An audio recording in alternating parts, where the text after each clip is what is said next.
ఆయన గురించి రాస్తుంది, ధవలవర్ణుడు రత్నవర్ణుడు 10,000 మందిలో most beautiful, most handsome, most royal. ఒక మచ్చ పట్టుకోలేమంట అలాంటిది ఎవరండి? యేసుప్రభు వారు.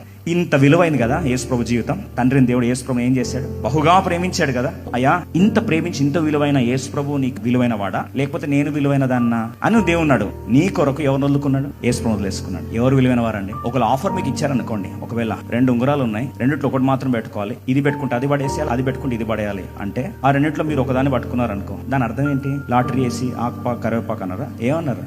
ఏది మీ చేతిలో పట్టుకున్నారో అది మీ జీవితంలో అత్యంత విలువైనది. పరలోకపు తండ్రి నీ చెయ్యి పట్టుకోవడానికి తన విలువైన తన కుమారుడిని యేసుప్రభువుకు ప్రార్థన చేశాడు. దేవా, నా దేవా, ఏలా నా చెయ్యి విడిచితివి? నిన్ను పట్టుకోవడానికి 10,000 మంది అతికాంక్షను యేసుప్రభు ఏం చేశాడు? తండ్రిని దేవుడు విడిచిపెట్టాడు. ఈ సత్యం ఒక్కటి తెలిస్తే నీ విలువైన జీవితాన్ని ఆత్మహత్య చేసుకోను, కృంగుదలకు, విలువరాహిత్యపు భ్రమల్లో ఎప్పుడు కూడా నువ్వు బాధ